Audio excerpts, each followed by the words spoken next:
Good evening. Thank you so much for being here.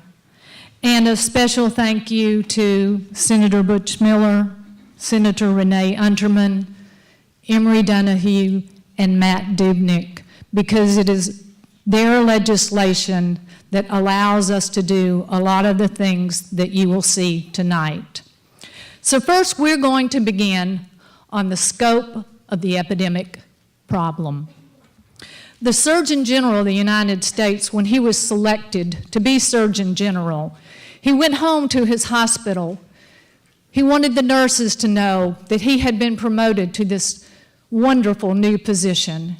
And they said, well, that's all well and good, but if there's one thing that we want you to do, we want you to do something about the addiction problem in the United States. And he failed. And now we have a new president, he's been replaced, and the new president has determined the opioid crisis in the United States is considered a national emergency. This is a national, state, and local problem.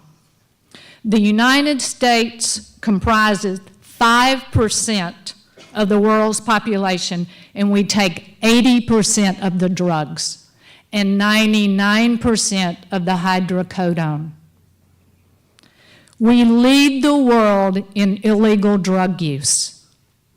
We have to ask ourselves, when did the United States become the most painful nation in the world? When did we become one nation under drugs? The national opioid overdose epidemic is taking lives on a daily basis. 52,000 lives in 2015. It is estimated that this will cost the United States nearly $80 billion in American economy. 1/3 of all people that apply for the jobs that you have in your businesses now fail their drug test. And someone dies in the United States every 16 minutes. I wrote this presentation 2 weeks ago and it was 17 minutes. That means from the time that we have walked in this theater, we have lost someone to an overdose. Drugs now kill more people than cars, guns, and falls. I travel down 85, as many of you do, very often, 985. And if you do, you see an electronic sign over 985, and it tells you how many lives have been lost in Georgia on our highways. When you drive home this evening, or the next time that you're on 985, you look at that sign and you know more people have lost their lives from drug overdoses than have lost their life on the highway in Georgia. Deaths are rising faster than ever. In 2016, they've exceeded 59,000. Evidence suggests the problem in 2017 has continued to worsen.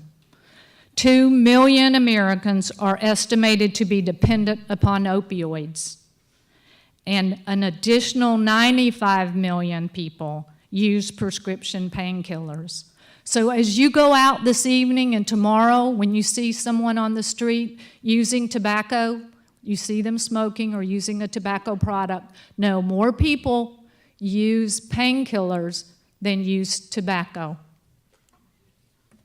The current statistics in Georgia, unfortunately, Georgia is in the top 11 states with the most prescription overdose deaths.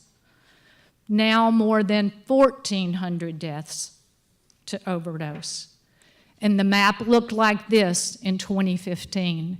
And if you look at that red zone, you know that is our home, folks.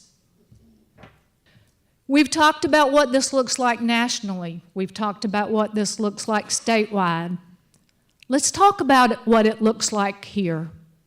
This is what it looks like. This happened in Gainesville just recently. The numbers that you're seeing there, 2015, 281 overdoses at Northeast Georgia Medical Center in the Gainesville and Brazelton campus. In 2016, that rose to 696. Right now, with that trajectory, we're having 63 a month, which would be over 750 overdoses in our community. What that means is that 1 in 4 people that are seen in primary care settings are now becoming dependent upon opioids. Over 300% increase in prescriptions written, with no change in overall pain reported. Almost 250 million prescriptions were written in 2013, and I use that date because that's the date where at that time a prescription was written for every adult in the United States, or equal to every adult in the United States.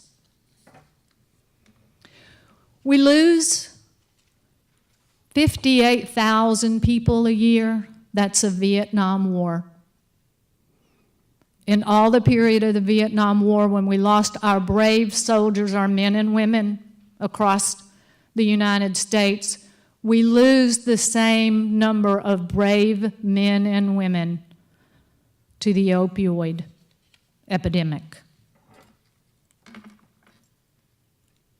I would say at this point we have a plague in the United States. This is one of the last plagues that was in the United States. And if you look at this map, you see it's over 5 decades that you see here. And each point is a death. Let's look at the overdose plague. This is 1995, and this is 15 years later. Do you think we have a plague, folks? Again, let's look at that just for comparison. It has been said that the epidemic has no face. It has a face. It's the faces of the people that look just like us in this room tonight. They look like Lisa Marie.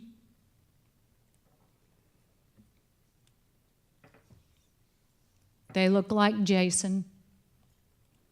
And they look like Joseph. But let's talk about the impact of the special populations in our environment.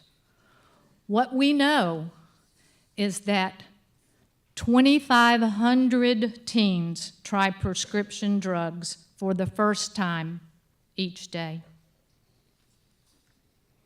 90% of all addictions begin in those teenage years. And 27% of the teens and 16% of the parents think and believe that prescription drugs are not as bad as street drugs.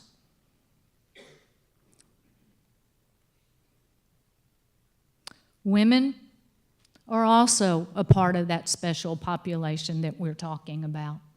They're more likely to have chronic pain and be prescribed prescription drugs.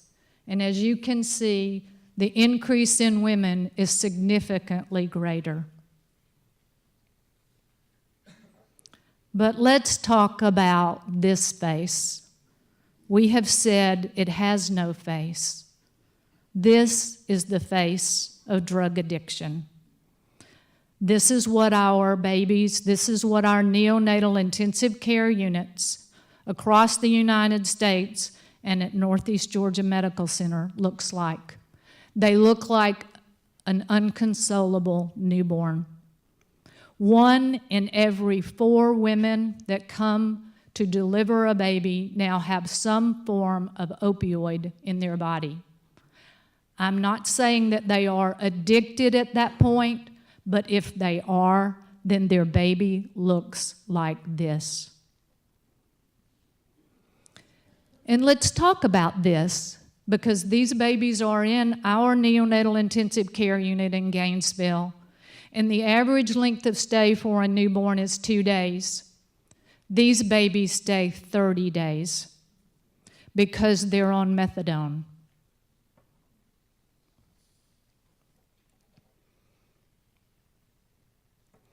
And the forecast is even worse. If this does not change, if we do not turn this around, we know that the toll could be over 250 deaths a day. Experts predict this could increase by 35% between 2015 and 2017. And under the gravest scenarios, predictions are that it could triple to 93,000 deaths a year. So, what does this really look like? I'm going to show you what it looks like. Here is what an ordinary week looks like in extraordinary times. These are not fiction numbers.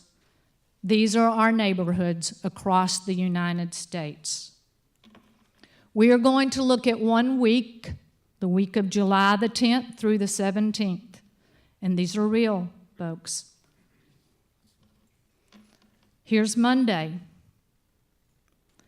I just walked in and my buddy, he's not breathing. I think he's overdosed.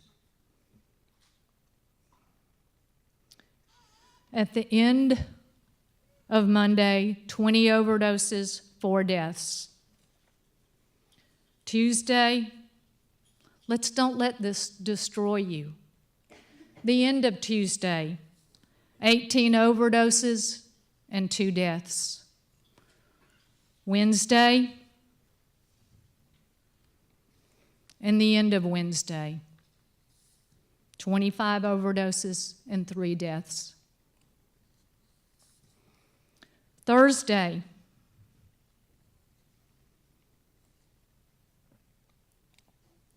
and the end of day Thursday, 33 overdoses and 1 death.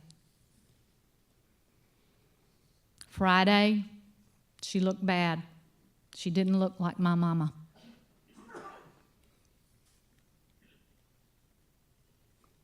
And Friday, the end of the day, 27 overdoses, 3 deaths. Saturday, this is a war. There are casualties.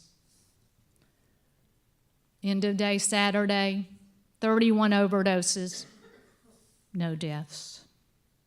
And Sunday, there are no perfect people. It's important to understand we all make mistakes. 26 overdoses and 5 deaths.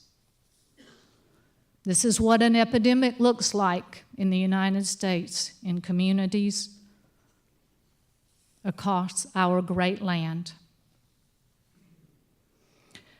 I will finish this evening with a quote from a recovery person in their perspective, and I quote, "After a childhood of not being able to trust a soul, I met a drug I trusted completely. I followed that drug for decades through life's dark paths until one day it walked me into the deepest, darkest woods and extinguished the light. For years, I remained in darkness, angry at the betrayal, until I realized it did not leave me in the dark. It left me searching for my own light, and I have been eternally grateful. Thank you so much for your attention and being here tonight.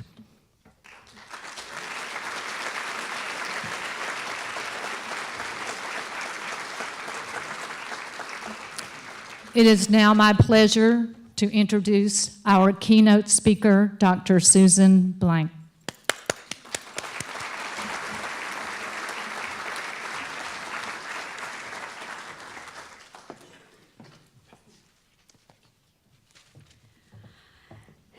It's a pleasure to be here. It's a bit overwhelming, and I'm very grateful that those of you are willing to come and spend a few minutes to think about this disease. There we go. We're going to talk about the disease of addiction, and this is a challenging topic to try and address in a very short period of time. One of the things I think that's important to understand, first of all, is that not everyone who uses drugs or alcohol or has addictive behaviors actually has the disease of addiction. Not everybody who dies, not everybody who gets arrested, not everybody who has problems ends up with a diagnosis of the disease of addiction. But for the vast majority of people who live a life of slavery, and I'm using that word intentionally, live a life of slavery because of drugs, alcohol, and other behaviors, this disease is a challenge. We use a lot of different terms to call and refer to this disease. We're the only specialty in medicine that I'm aware of that can't decide what we call the person we treat. Are they patients? Are they consumers? What are they? What do we call what we treat? Is it drug abuse? Is it drug dependence? Is it substance use disorder? Is it the disease of addiction?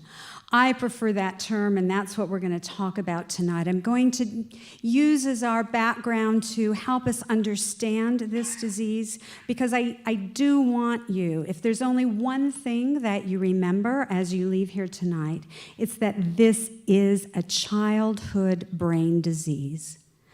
And this disease is defined by the American Society of Addiction Medicine as a primary disease.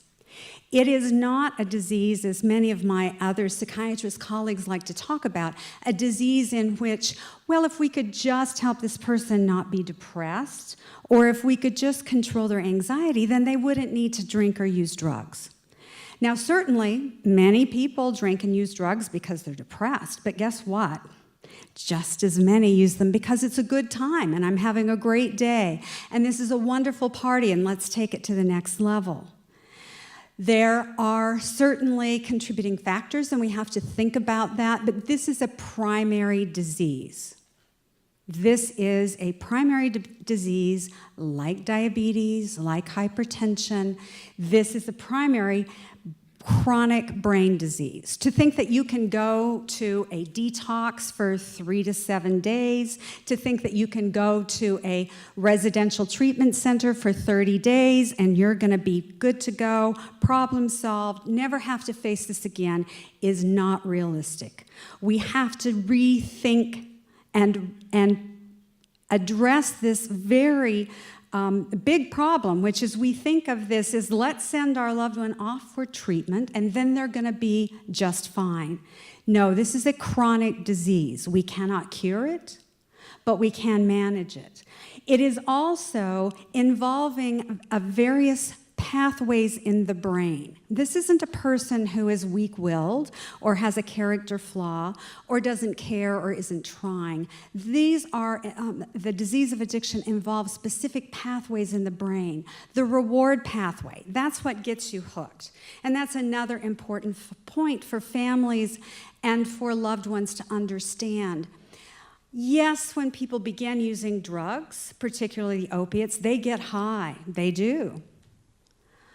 But that's the hook. That gets them started. By the time they're using on a daily basis, by the time it is really impacting their life, this is a disease that no longer makes them high. They're not high. They're not having a good time. They are trying to feel normal. They're trying to not be sick. The example I like to use about this is ice cream. Anybody here eat ice cream before? Is there anyone who is really opposed to ice cream? Please? Okay. So as a kid, I remember eating ice cream, and guess what? I really quite like it. And when that sugar, which is the only food substance that we know of that we are genetically programmed to seek, it's the only one that releases that pleasure chemical dopamine. So I remember eating ice cream, and then, whoa, one day there's this goofy-looking truck that comes driving down the street, playing this kind of monotonous and a little bit annoying song. And all of my friends are suddenly not interested in the game we're playing, and they don't want to talk to me. They're running home, and they're trying to get their mother to give them 25 cents so that they can go and get, I'm old, so 25 cents would get you a lot of ice cream in those days. So I remember looking at that and thinking, isn't that interesting?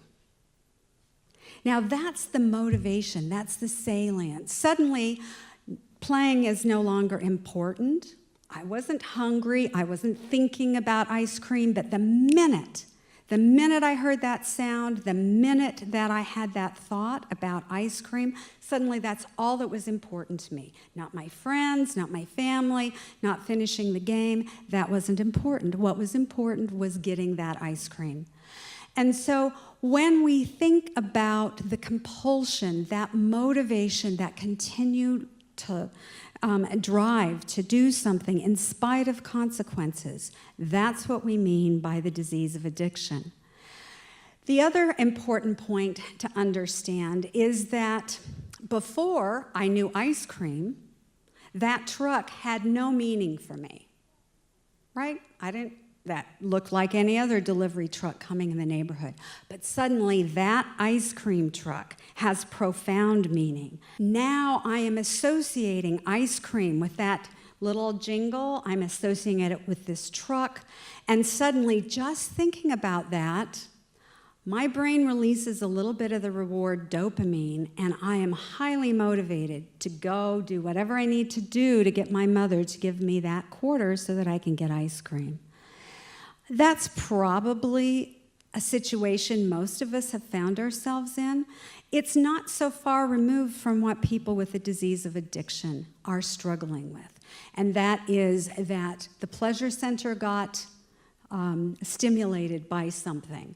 Now it gets associated with all kinds of things that didn't used to have anything to do with ice cream or with the drug that you're using. And now suddenly we know that this individual is associating all of these things, and that's the primary thing that brings them pleasure. That's the primary thing that makes them want to not choose their family, not choose their freedom or their health or their loved ones or their job or their school. These are not stupid people. These are not people that don't know better, that haven't delayed gratification in their lives. That's not what's happening. This is a childhood brain disease. It's genetically inherited. About 60% of the reason for having addiction comes from your genes. So you really need to know about your family and your family history. We need to talk to our children if we have family history, if we have loved ones who are alcoholics or who have had disordered eating or workaholics. That needs to be shared because all of these things are a part of what happens for people with the disease of addiction. It doesn't all look the same, but the genetics are very strong. Then you have to have exposure to the substance, and then you have to have something in your life that keeps you motivated to keep using. We can't control the behavior. We have cravings, and we don't recognize. This is a really important thing. I have a patient who is a psychiatrist. Now, let me tell you, psychiatrists are the hardest patients to treat. And he explained addiction in his life as a delusional disorder. He said, my thinking is so messed up when I'm active in this disease. because I think this bottle is my solution. This bottle is what helps me cope with my spouse. And that policeman was out to get me. That policeman was out to get me. And my boss, if you had my boss, you'd drink too. All of these problems that I'm having, this is how I cope. Now, and everybody else looking in, they can clearly see, well, you wouldn't have trouble with your spouse or the policeman or your boss or anybody else if you would put down that bottle. They can't understand it in the same way. Their thinking is different, and they have a dysfunctional emotional response. When you try and talk to them, do they say, oh, thank you. I really appreciate your concern. That's so nice of you to try and get me into treatment. Oh, no, that's not what you're going to hear. You're going to hear, and we're going to talk about this a little bit more in the next section, you're going to hear the great battle that's raging inside them and then comes out and rages between you and them in terms of trying to preserve this one thing that feels life-saving. We know that this is a chronic disease, that it's not going to be a one and done and you're all done and you're not going to have problems again. It involves periods of relapse, just like, and next slide please, other chronic diseases. Addiction doesn't have any more relapses than diabetes or hypertension or asthma. Next, please. What we know, though, is that people who have this genetically inherited childhood disease need to be involved in some type of recovery treatment because addiction is progressive. And it's not going to get better, it's going to get worse without treatment, and it can cause premature death and disability. Next slide. So, this is our brain cut in half. This brain is looking this way. The other side is the back of the head. The two areas that you see highlighted, the ventral tegmental area and the nucleus accumbens, these are the two sites that back in 1980, Candace Pert and her group at the NIH, when they discovered the opiate receptor, they discovered these particular drugs release this pleasure chemical, dopamine. But we've since learned a whole lot more. So start clicking for me, please. So we know that chocolate, marijuana, LSD, and alcohol all release GABA, which is a pleasure chemical as well. And we know that the stimulants release on one side and that depressants release on the other. The take-home message from this slide is, I used to talk about the 3 gateway drugs. I now have to talk about 4. I used to talk about alcohol and marijuana and tobacco as being the gateway drugs. But now we know that whether you like uppers or downers, you're going to like heroin, tobacco, marijuana, and nicotine. I didn't used to have to talk about heroin as being a gateway drug. But we know that now 20% of folks who use opiates start with heroin. They don't start with the prescription drugs anymore. They're going right to heroin. It's very socially acceptable, it's readily available, and it's inexpensive. Next slide. So the take-home message is addiction is a genetically inherited childhood disease. You see the antecedents in childhood well before you see the person pick up drugs or alcohol. You see the kid that likes to take the dare. You see the kid seeking altered states. They want to spin really fast on the merry-go-round. They want to hang upside down. They want to run really fast.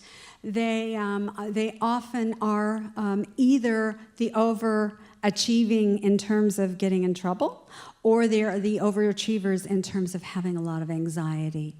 But we know it's inherited. We can't cure it. Not yet. There's some very interesting work being done. But what we can do is manage it. Treatment does help people. We can manage this potentially lethal disease. Treatment works and recovery is possible. And our next speaker, Mr. Nix, is a prime example of just what I'm talking about when I say recovery is possible and treatment works. Thank you. Mr. Nix?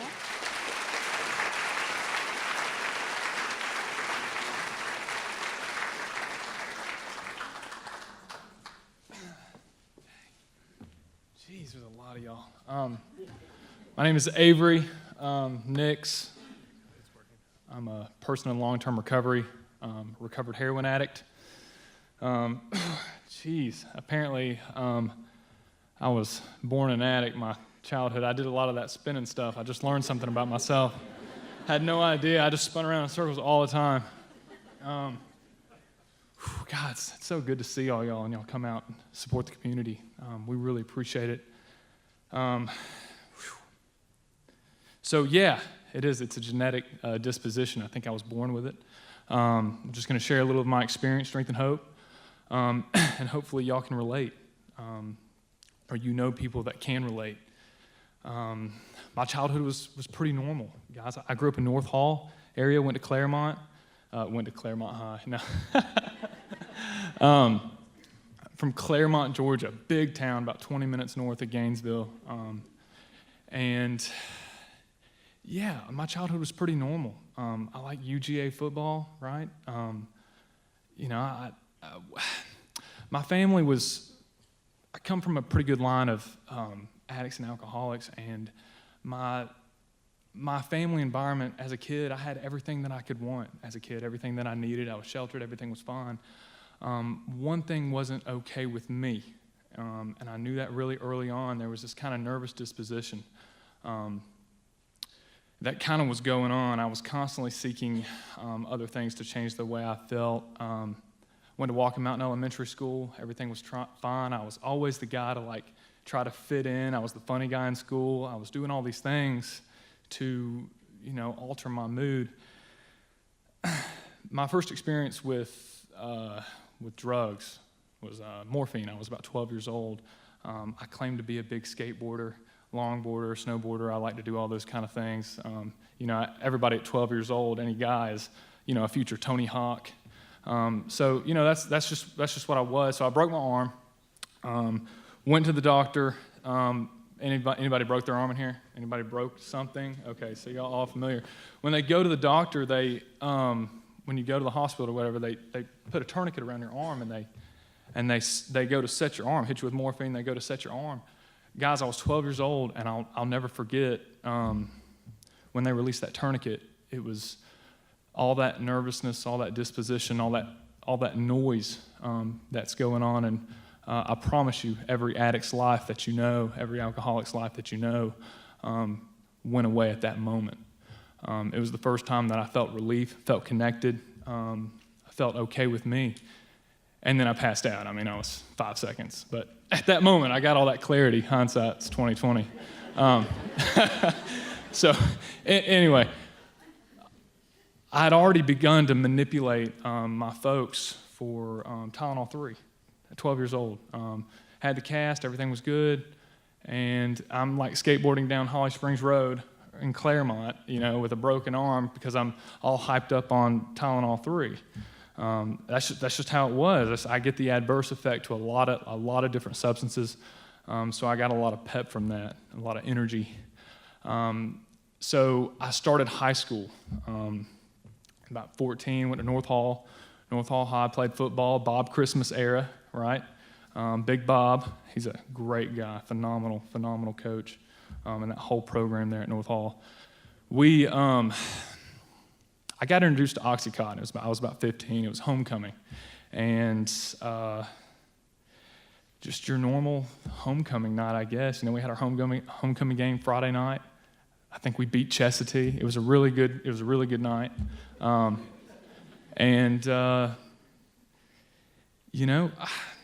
It was Saturday afternoon. The girlfriend at the time, she was getting ready to go do her thing for homecoming. Everybody was getting ready.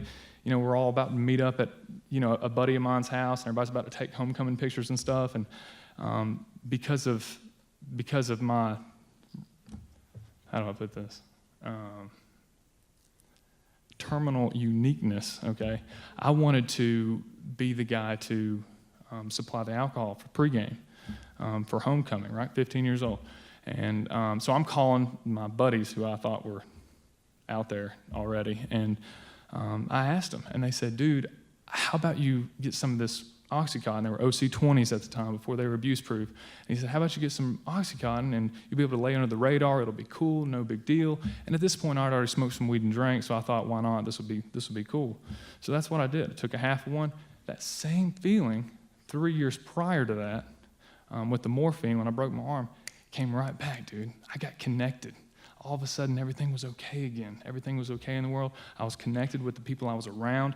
I was popular again. I was in the zone. And that's how it was. So I ran with that. At North Hall, football kind of kept me centered.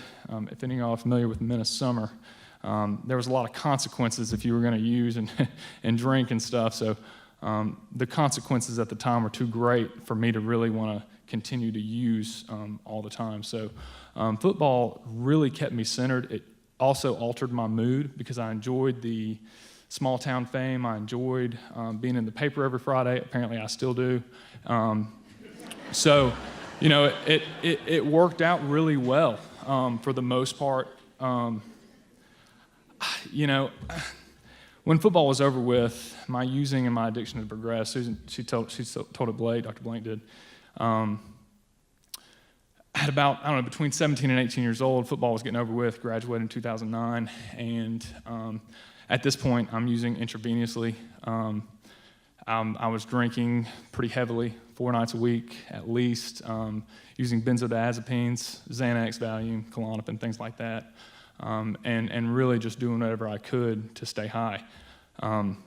At that point, all my friends and everybody was getting ready to go to college, and because I was comfortable where, you know, drugs and alcohol were, that was my solution, I stayed. I stayed at home. I tried to keep up with appearances, make sure all you people didn't look at me funny, you know, and all that kind of stuff. So I bottomed out really fast, let me put it that way. No IV drug user makes it out alive, much less people bottom out quick. So I went to my first treatment center, went to Laurelwood, right here in town, went to the ER. I was there for 3 days, like a good addict. I told everybody what they wanted to hear, you know, to get people kind of off my behind. And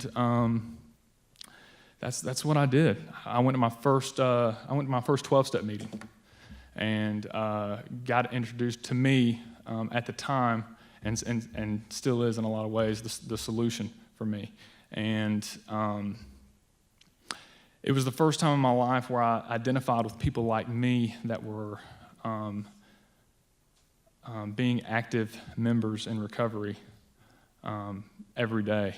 And it was an opportunity for me to really let loose, connect, understand what it's like to live with this. And it was the best experience of my life. I mean, really, I felt like I was in college or something. It was really cool. Guys, I'll tell y'all, I was not willing to go to any length to stay clean at that moment. I hadn't reached my bottom yet. And when I say bottom, I mean not 6 feet in the grave. And I know. I used to ask myself, why did I make it? Why out of all my friends and all the people I grew up with, there's a lot of people that I know that have died from this disease. And I used to ask myself why, and guys, this moment tonight, this right here, this is the reason why I didn't. I get the opportunity to speak out and speak for my recovery, to be an example for those around me. Because I wasn't willing enough to stay clean at 18, 19 years old, I relapsed. I went back out. Because of the compulsion Dr. Blank had described, that obsession drove me. Once I picked back up, I had the inability to stop on my own. It took me 4.5 years to get back, multiple treatment centers, the same stuff, the same lies.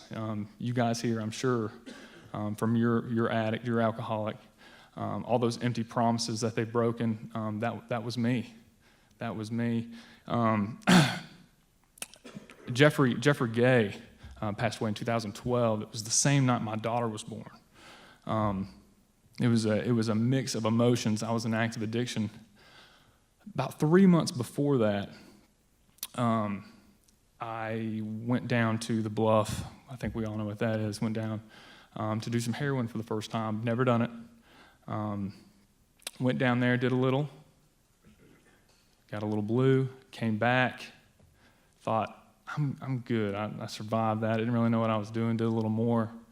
And I didn't wake up for a couple days. I was told later, I got rushed to Northeast Georgia Medical Center. They hit me with Narcan. I did wake up in the ambulance shortly after, but I went back out on the way to Northeast Georgia, and in the midst of all that and trying to recover whatever was happening, they had told my parents that I wasn't going to make it, that there was nothing else they can do. Some people call it a God thing, greater conscious, whatever it may be, but something saved my life that day. I continue to use that power to be a person in long-term recovery today. It took me a couple more years to get clean. I needed to experience what I needed to experience in my journey as I walked through this addiction, barely escaping alive. Guys, I'm not supposed to be here. I'm not supposed to be the guy talking to you about addiction, about recovery. I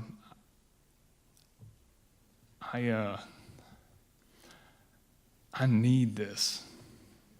This is my life. This is some people that you know that is your life, and this is something that I'm extremely passionate about. And the difference between me now and when I was 19-year-old trying to get this thing is that I was not willing to go to any length to do whatever I had to do to stay clean one day at a time. I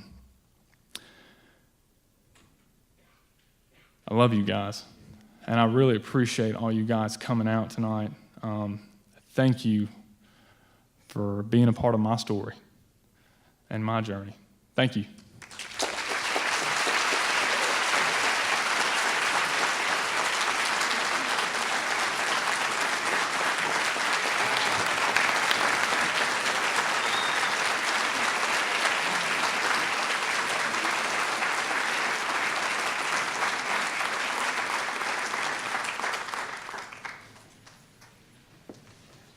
Okay, well, we can just go home now, right?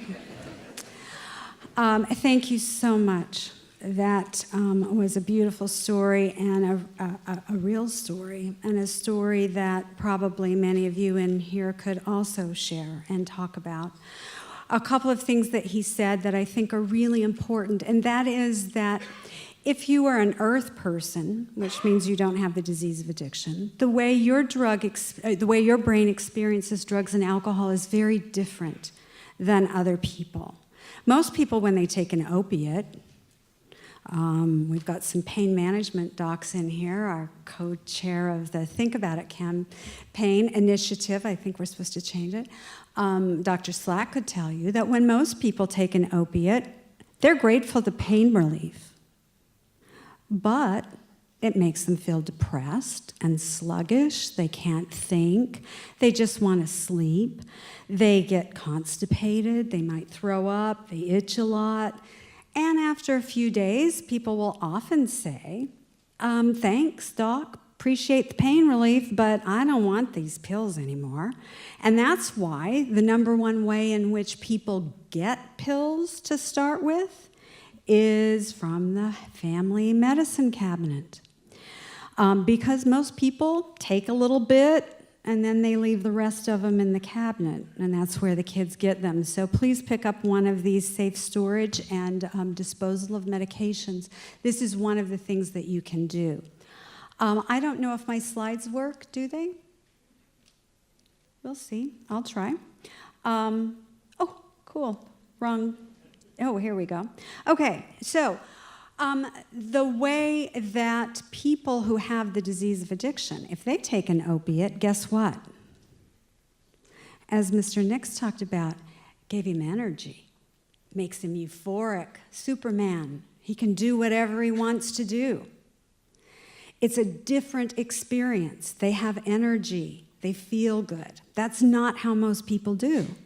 Most people, when you get a glass of wine, you get some dopamine. We all get it. We've all had dopamine. That makes us feel good. But when Earth people, when their brain begins to understand that they're becoming neurologically impaired, their speech is going to be slurred, their balance is off, their gaits and reaction time's not right, that feedback loop in their deep center of their brain, the point at which these two lines meet, that part of their brain sends a message saying, stop sending out the dopamine. You don't need to be rewarded for this anymore. Stop. So they can actually leave a glass of wine half full that they paid good money for. People with addiction don't get that. They do not know how that's possible, that you could walk away and leave a half a glass of wine sitting there. Because their experience is a little is good, more is better, and I can't get enough till eventually something stops me.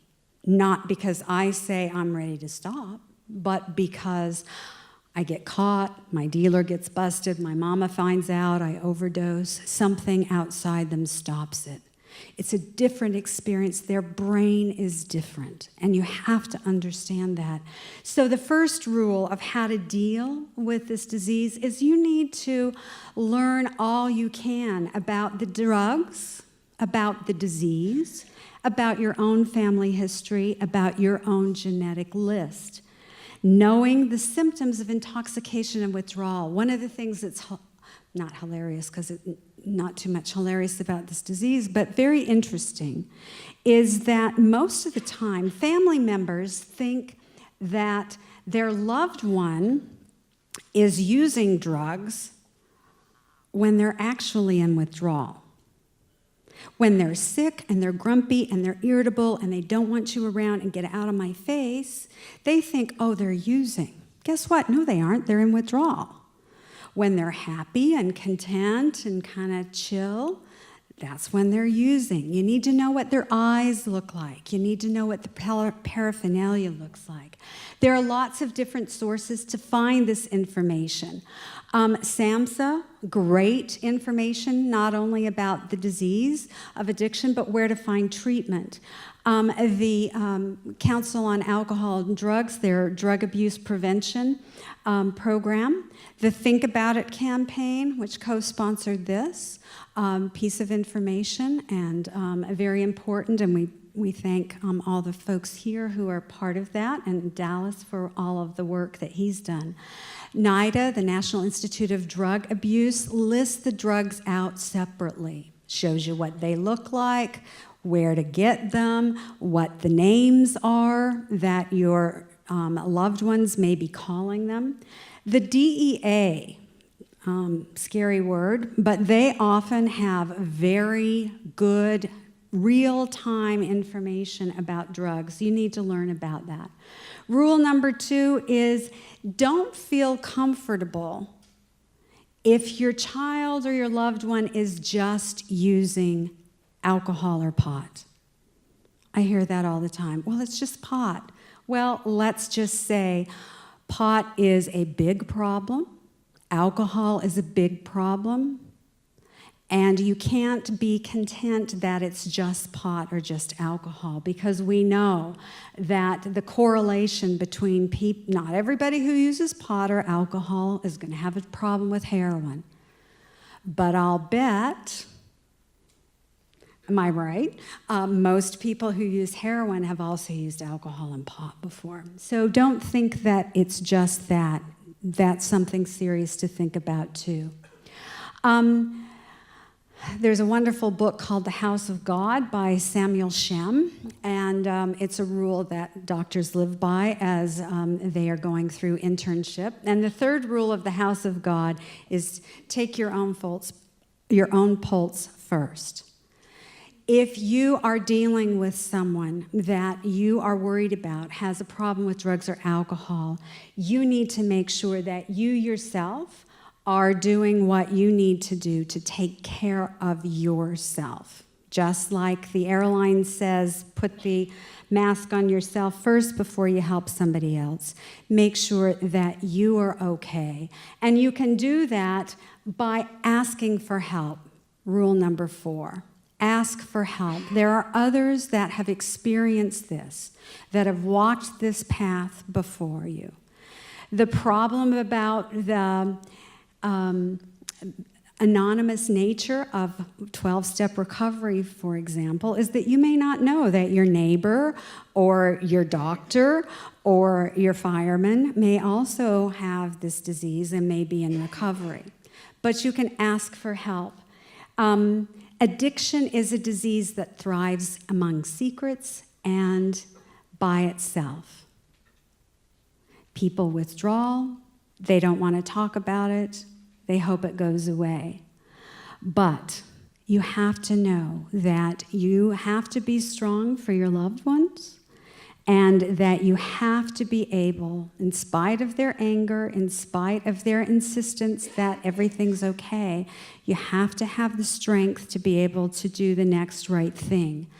And these are a couple of places that you might want to go to meet with other loved ones who have family members, who have friends that have been that have this disease of addiction. Al-Anon, Alateen, codependence, CODA programs. These are volunteer programs, and they are in your neighborhood. You can Google them. You can go to the websites. This is where you're going to find support, courage, help, and information. So I encourage you all to do that. I encourage you all to participate in these forums, because this isn't someone else's disease or someone else's responsibility. It affects all of us, and it is all of our responsibility to do the next right thing. Thank you.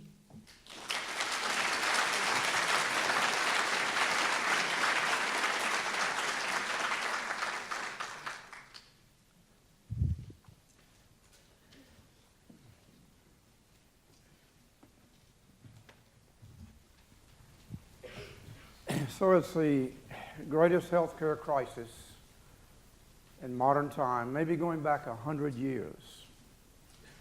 And it's man-made. And it's evolving every day.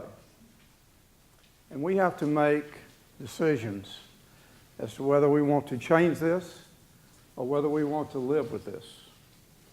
Those decisions require commitment.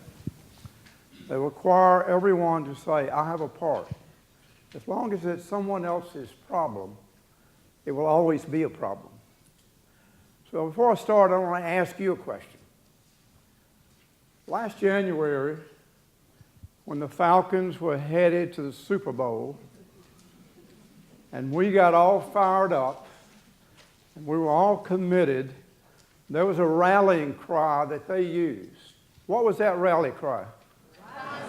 Rise up. And rise up is what it will take. It will take all of us rising up to make a difference, to be a part of the solution, not a part of the problem. So I'm going to quickly go over some things, and hopefully there'll be something in here that you can take with you that you can do. There may be other things you say, that's not mine.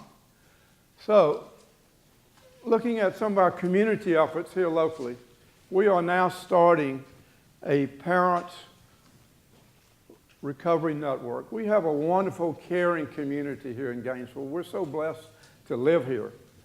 This new network will join together people that have lost loved ones, who they themselves are in some stage of recovery. And they will band them together to help each other. Okay, that one's not working. Thank you. See if that's better. They will band them together to help each other's recovery. And they will go forward then to help in the greater community. We need to expand our local resources. We need more in counseling. I might mention that the medical center is starting a new peer support program that will pair someone like an Avery with someone who's coming through the ER from overdose. We need greater naloxone availability. Naloxone is the antidote. It's a miracle drug that reverses an opioid overdose. We need greater availability, and we need money for those who cannot afford to buy that on their own. And perhaps a local resource call line. I get questions from time to time. People call and say, I've got this situation. What should I do? Where should I go? Who do I call? And quite honestly, I don't know the answers. I think churches have a particular outreach because here we're dealing with a disease that not only affects the person and their health, it's the destructive nature of this disease throughout their family. If that family has any tear in their fabric, the addiction can tear that family apart. So, law enforcement, God bless you, law enforcement, but you know better than anyone here that we cannot arrest our way out of this epidemic. It takes a combination of humanitarian things and law enforcement to counteract what we're seeing in our communities. I want to recognize at this time some law enforcement people that have had a key part in the evolution of what we do here in Gainesville. John Durado started our drug court. He's back up here in the back. Judge Jason Deal was here earlier. He now runs our drug court. And Judge Kathy Gosselin, who runs our mental health. These are the people that are at that forefront of dealing with the problems that we have in law enforcement with this. But our law enforcement here in Hall County, both our sheriff's department and police department, have gone through a program to be trained to be first responders. So they're not just arresting people and taking them to jail now, they're saving lives.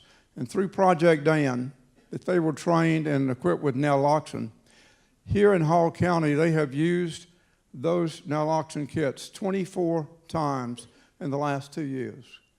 I'm asking you to please make overdose recovery a permanent part of your training program for every officer. Our naloxone is going to run out as we use it, and it's going to have to be replaced. So Project Dan is now over. The money is all gone. You're going to have to find in your budget to replace that naloxone, or you're going to have to find funding somewhere else. Please don't give up on that program. And I'll just comment that I'm seeing in other cities, other police districts, where they're looking at alternatives to arrest. That is, they are referring people that have been using drugs to treatment centers and keeping them out of jail. So our Georgia legislature, and we're so blessed to have our governor and the legislature we have, because they've been so active and been proactive in this. So I'm going to mention just a few of the bills that have been passed in recent years. First one, in 2014, the 911 medical amnesty. This bill said that if I'm using drugs with someone, I'm breaking the law. But if that person goes down and I call in good faith for medical assistance, neither of us will be arrested. We have amnesty. So it takes away that impediment to calling for help. It also made naloxone more widely available. In 2017, Senate Bill 121 provided that naloxone, which is a federal prescription drug, could be obtained here in Georgia without an individual prescription. You just walk into that pharmacy and say, I need naloxone because I might be at the scene of an overdose, and you can buy it. The Prescription Drug Monitoring Act is a very long-term and big piece of the drug program. And it's been passed now for about 4 years, but it was greatly enhanced this last year with House Bill 249. And that has made that a much more workable program and made participation in it. That bill had a number of other things in it, and one of which is that it requires prescribers of these narcotics to inform their patients of the risk of taking those narcotics. Thank you, legislatures, for those bills.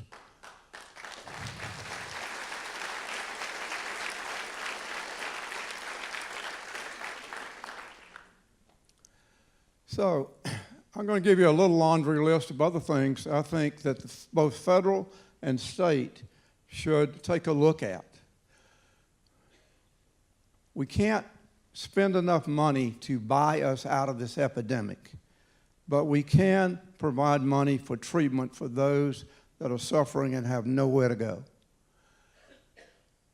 Particularly, we have to continue to provide funding for the prescription drug monitoring program. We can't let that program fail. We have too much invested in it now.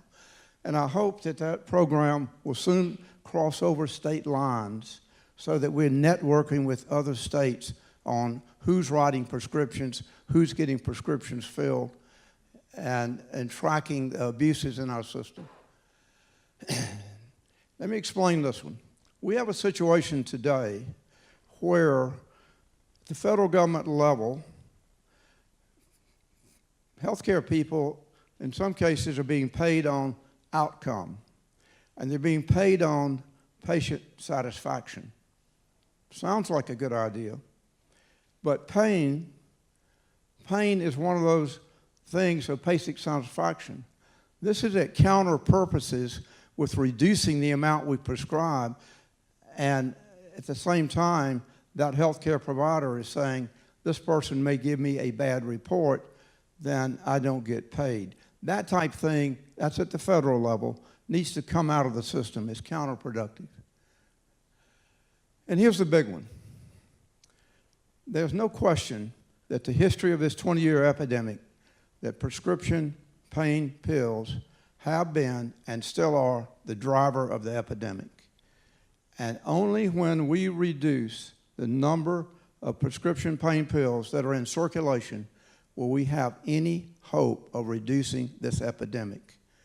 So at this point, some 17 other states have passed laws that limit prescribing to no more than 7 days for short-term acute situations. There's a bill in the federal Senate right now to do the same thing. CDC says 3 days is adequate for many things, and 7 days is probably enough for anything of a short-term acute nature. We're not talking about a chronic pain such as cancer. So I'm asking us to look at that and say, what would it take to limit the amount of opiates that can be prescribed? CVS Pharmacy, just last week, took it on their own to do the same thing. They're going to limit to 7 days the amount of opiates prescribed for certain conditions. So that takes us down to the medical community. In the medical community, I can tell you it's easy to hang this on the doctors because they are the gatekeepers of prescriptions. Those people that prescribe are the ones who say, you get 90 pills or you get 10 pills. But you have to go back to where this began in the 90s when the pharmaceutical companies were pushing these pills as being safe for pain, where the federal government was putting the 5th vital sign in that said, you've got to measure pain, the 0 to 10 scale. That's when that came in. What is your pain on an 0 to 10? Well, my pain's different than your pain. I think it's a bogus scale. And so the medical community then was being fed this. You've got to measure this. They started writing prescriptions. And the other part of that is us. We said, we don't want to hurt. We don't want to hurt. We're entitled to not hurt. So now we look back over that last 20 years and look at the destruction and the carnage down that road that led us to where we are today, where, as Deb Bailey has said, we're 5% of the population taking 80 to 90% of the pain meds. So I'm asking that the medical profession set out to reduce opiates prescribed by at least 50%. You understand, if we do that, that takes us back to where we're only twice as much as we were in 1999. We're still way up. Oh, that's the wrong button. And there's a lot of talk today about alternative pain measures, and there's something to that. And there are clinics now that are promoting this. I can deal with my pain in other ways beyond that 5 days of opiates maybe that I take. So The medical profession needs to focus on that, prepare for us people that can barely read, something that we can understand as to what those alternate pain medicines are. We recently had the medical board in Georgia put forth a rule that prescribers now have to take 3 hours of prescribing education over a 2-year period. And I would suggest that needs to be done now. Why wait and have the risk of inappropriate prescribing take other people down the path that Avery or so many others have gone through? And I've already mentioned pain is the 5th vital sign. I think the Joint Commission has already dropped that, and that needs to go away. That leads to more epidemic. And that last one was, we need uniform guidelines. House Bill 249 says prescribers have to tell us what the risk of opiates are. That's somewhere between, y'all be careful, or a 20-page technical study. So we need a paper, 1 page, that tells me the risk of what those are so I can make my own decisions. Now we come to the really big one. We thought the doctors were the big one, but we're really the big one. We're like no other country on earth because we take most of the pain pills on earth. We take today, on the average, 4 times the amount of pain medicines that a person in Europe would take. So we feel we're entitled to that. That's been the way we're brought up. And changing that is not going to be easy for us. But here's what I'm telling you. Besides what the doctors and the prescribers tell you or prescribe, we've always relied on the doctor prescribed it, it must be safe. No, you have to make your own decisions to either eliminate or reduce the use of opiate pain pills. A doctor may say, or a prescriber may say, here's 90 pills because you had your knee surgery. And you have to decide if you're going to take 90 pills or you're going to get by with 10 pills. And you lock the rest of them up, or you just say, no thank you, pharmacist, just give me 20. I'll lock them up and I'll take them if I have to have them. If you don't make the effort to reduce your use of pain pills, it will not happen anytime soon short of legislation that makes it happen. We have over 1 million prescribers in this country. They're not going to all change overnight. You make your own decision. Seek out alternate pain management. Don't share your medicines with others. You know that. It's illegal. It's dangerous. Dispose of your medicines properly. We have a drop box outside. We have 4 or 5 drop boxes in this county. And become educated about the signs of abuse, because you need to be observant of those in your family. If you think there's abuse going on, there's a good chance it's worse than you think. A couple more. If you've had an addiction in your family, get rid of the shame and the stigma associated with that. This is a cultural thing with us. It's a stigma, it's a moral failing, it's a character failing. You've heard this is a disease. Get off of it. It's a disease. Treat it as a disease. Be willing to talk about it. Be vocal about this epidemic with others. You can do that. That's something everyone in this room can do. You can be an advocate. You can put it on social media. You can tell your friends. And then I want you to learn, take 10 minutes to learn the 3 steps. What are the 3 steps? This is a brand new program that is a successor or sequel to Project Dan. Project Dan trained law enforcement. Almost 5,000 law enforcement officers in Georgia have been trained for overdose recovery and been equipped with naloxone. We now have a program called 3 Steps launching tonight. This is on your website that's in your bulletin, drugfreehall.org, drugfreehall.org. And the 3 steps are: call 911, medical emergency law will protect you. 2, administer naloxone. You can now, because of the new law, walk into a pharmacy and buy it without a prescription. It does cost. It's not cheap. And 3, know some basic first aid that can help extend that life to help arise. 3 steps to save a life. Again, that's at drugfreehall.org. Here's a quick clip of 3 steps to save a life. When you go to that website, this is our very own Dr. Tennant Slack. When you go to the website, you're going to see 2 videos. This video is 6.5 minutes long. That's adequate to train you in an emergency of what to do.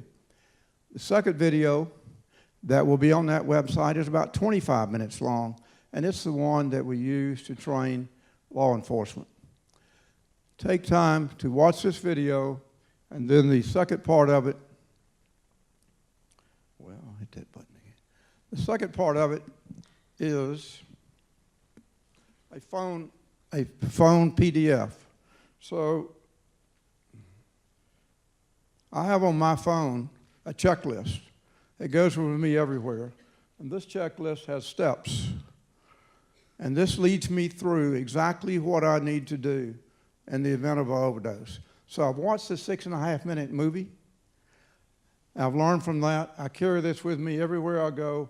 If I'm at the scene of an overdose, I pull this out and I've got it. Instructions for that, again, on the website. So that takes us then to one more thing. I want you to say it again. What are we going to do? Rise up. You have to believe that. But now I want to ask you a question. What would you do if you were at the scene of an overdose tonight?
My God, you were so right not to go. That party was the worst. The guys did nothing but watch the game, and I was trapped listening to April complain about her job, her car, her mom, her hair. Oh, I hope you guys didn't eat all the ice cream. Allison? Oh, Allison. Allison? Allison. Oh, God. Allison! Jason! What? Help me! Allie! What are you doing? She won't wake up. I don't think she's breathing. What? Oh, God. Allie? Allie. Allie. Help me! Please help me! What is it? Something's wrong with Allison. We can't get her to wake up. Have you called 911? No. Call 911. I can't be here. What do you mean? What did you take? You don't understand. Jason, if you're saving a life, the law protects you. What did she take? I don't know how many. Call 911. Rachel, there's a small white box of Narcan in my cabinet above the sink. Get it. Hello? We have an emergency. It's my friend. She won't wake up. I don't think she's breathing. I don't know. Lakewood apartment 315. I don't know. Does she have a pulse? No. Oh, no. Please hurry. Oh, what is that? Narcan. Why do you have that? Are you a nurse? No, I'm a mother. What? Narcan? In her nose? Does she have a pulse? No. He says you have to do compressions. Come on, Allison.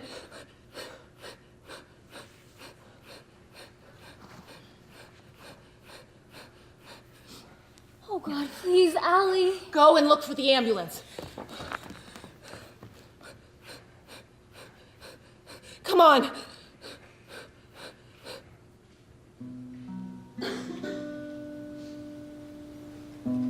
Miguel Hernandez had just turned 18. After a football injury, he became addicted to pain pills. Greg Stevens was in law school, and everyone thought he was living his dream. No one knew that he was fighting for his life. Lisa May was her high school's homecoming queen and point guard on the basketball team. I met her on a mission trip to South America. Mark Johnson built houses. Maybe he built yours. Chronic back pain pushed him into an addiction he battled for years. In the moment of crisis, no one called 911. No one knew CPR. No one had heard of Narcan. No one knew. Miguel Hernandez was my brother. Greg Stevens was my son. Lisa May was my friend. Mark Johnson was my dad.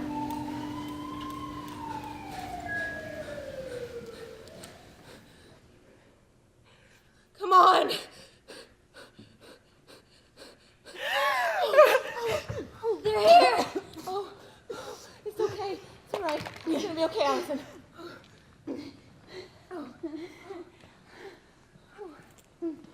Can you tell me what you're doing for her? I don't know how many she took, but she didn't have a pulse, and we did Narcan and compressions. Okay. Is she gonna be okay? Is Allie gonna be all right? You probably saved her life.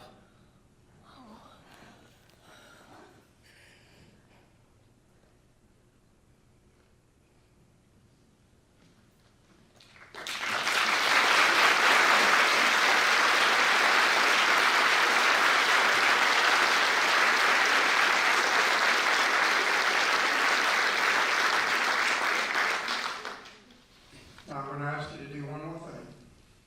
We all go home. And when you go home, remember there was something here that you can take home. Just be an advocate. Just take care of your own medicines. Just encourage your legislature to do the right things. Encourage your medical physicians, et cetera, to do the right thing. But now I'm going to ask certain groups of you to stand. I want you to remain standing. Just bear with me. First, anyone here who has lost a loved one in their family to alcohol or drug abuse or addiction, would you stand?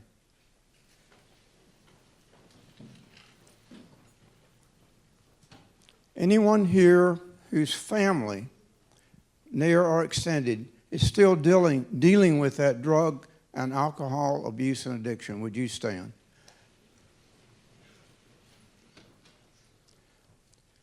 Anyone here who has had a friend or associate in business who has struggled or been lost to alcohol or drug addiction, would you stand?